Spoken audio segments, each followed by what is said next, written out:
So, I learned a very valuable lesson today. Let me tell you guys what happened. First, let me backtrack to about a year ago. About a year ago, I went to a gay bar here in Miami called Twist, for those of you who are familiar. And at Twist, I was with friends. I see this beautiful guy. So beautiful that I went right up to him. And he was with his group of friends. So kind of bold, right? Like, it's one thing to just approach somebody one-on-one, but when they're with friends and you just walk right up to the little posse. Now, of course, I had some liquid courage. We are at a bar.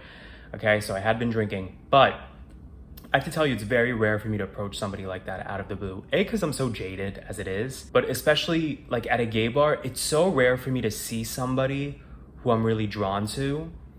And he stood out because he wasn't like the crowd. And I don't even mean just physically his attractiveness. I mean just like he was more polished than the average guy you see at a bar, at a gay bar period, but especially at a gay bar like Twist here in Miami.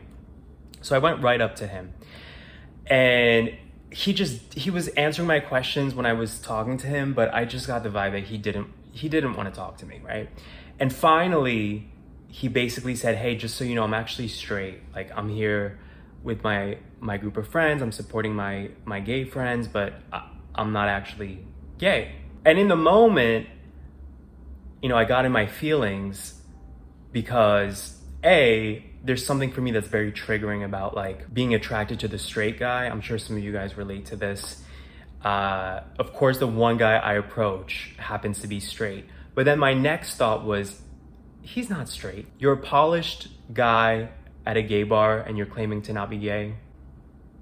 Come on. So I said, "Oh, okay, I understand. Thank you for letting me know, blah, blah, blah." And I walked away politely, but like I was kind of triggered, as the kids say. And this guy, I see him in the neighborhood in Miami. I see him like ride a bike. I see him running because I'm a runner. So there's like the usual suspects that I'll see. I will see him, I would say, once or twice a season on the boardwalk. So I'm always reminded of this thing that happened at the gay bar, right? So anyway, today I went to the beach and I see him on the beach as I'm doing a little stroll, and I see him with this chick. And at first I assumed that they're friends, because again, in the back of my mind, I'm like, I feel like this guy's gay, but just like didn't have the courage to tell me he's not into me or whatever.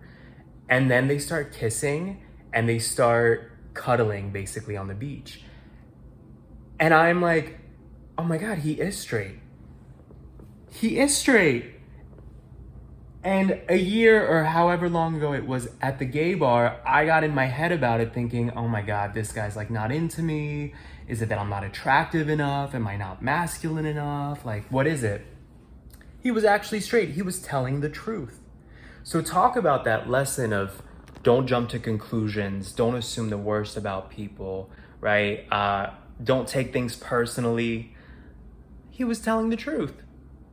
And isn't that what we all want? We want people to be honest. He was being honest. I'm not into you. I'm straight. Sorry. I think it's the only time I've ever seen a guy that I was really attracted to kiss a woman and like, envelop a woman and feel good about it selfishly. Normally you're like, fuck, I wish I was with him. But in this case, I was like, I am glad to know. Thank you, sir, for having been honest with me at the gay bar.